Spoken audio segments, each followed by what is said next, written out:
नमस्कार, मी डॉक्टर शेखर आमले, संचालक एम्ब्रियॉन IVF सेंटर नाशिक। आजच्या भागामध्ये आपण बोलणार आहोत IUI आणि IVF यातील फरकाबद्दल आणि हे दोन्ही जे मोडॅलिटीज आहेत, जे टेक्निक आहेत, ते कोणासाठी उपयुक्त ठरतात। प्रथम आपण जाऊयात IUI कडे। IUI इंट्रायुट्राइन इन्सेमिनेशन याच्यामध्ये काय केलं जातं तर स्त्रीच्या गर्भपिशवीमध्ये पुरुषाचे शुक्रजंतू तिच्या हस्बंडचे शुक्रजंतू आहे प्रोसेस करून गर्भपिशवीमध्ये सोडले जातात। याला IUI असं म्हटलं जातं। आणि IVF म्हणजे इन विट्रो फर्टिलायझेशन। यामध्ये काय असतं तर ही जी प्रोसेस सगळी आहे ही लॅब मध्ये होते। जे बीज आहे ते बाहेर काढलं जातं योनी मार्गातनं, हस्बंडचे शुक्रजंतू आहेत ते लॅब मध्ये त्या एग्सची त्याचा संयोग केला जातो आणि जे एम्ब्रियो आहे तो लॅब मध्ये तयार केला जातो आणि एम्ब्रियो तयार झालेला स्त्रीच्या गर्भपिशवीत सोडला जातो। याच्यामध्ये एम्ब्रियो सोडला जातो गर्भपिशवीमध्ये आणि याच्यामध्ये शुक्रजंतू सोडले जातात IUI मध्ये।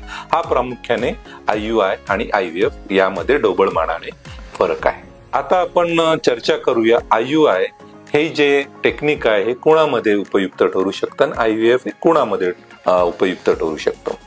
IUI ज्या स्त्रियांचं वय कमी आहे, स्त्रियांचं म्हणजे ज्या कपलचं वय कमी आहे, जे 35 वर्षापेक्षा कमी आहे, त्यांच्यामध्ये हे उपयुक्त ठरू शकतं।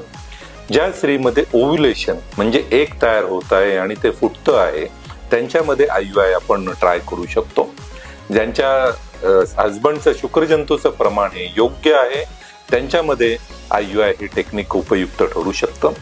ज्या स्त्रियांच्या ट्यूब्स, फॅलोपियन ट्यूब्स ज्या बीजवाहन नलिका आहेत त्या पेटंट आहेत म्हणजे त्यांच्यामध्ये कुठे ब्लॉक नाही, त्याच्यात डिसीज नाहीये, त्यांच्यामध्ये IUI हे उपयुक्त ठरू शकतं। आणि अनएक्सप्लेन इन्फर्टिलिटी म्हणजे ज्याच्यामध्ये कारण सापडत नाहीये अशा कपल्समध्ये IUI हे उपयुक्त ठरू शकतं।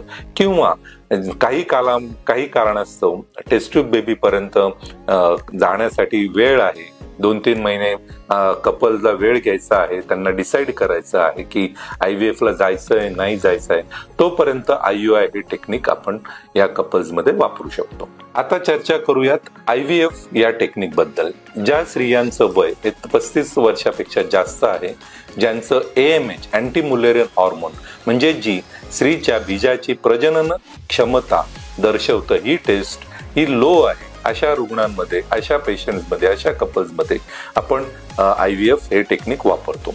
ज्या कपल्सच्या हस्बंडमध्ये शुक्रजंतूचं प्रमाण हे कमी आहे अशामध्ये IVF हे नक्कीच उपयुक्त ठरू शकतं।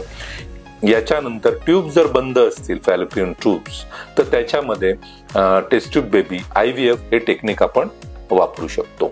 आणि 4-5 वेळेस सुद्धा IUI करून जर फेल होत असेल तर अशा कपल्सना आपण IVF सजेस्ट करतो। So take care, have a healthy life and be happy.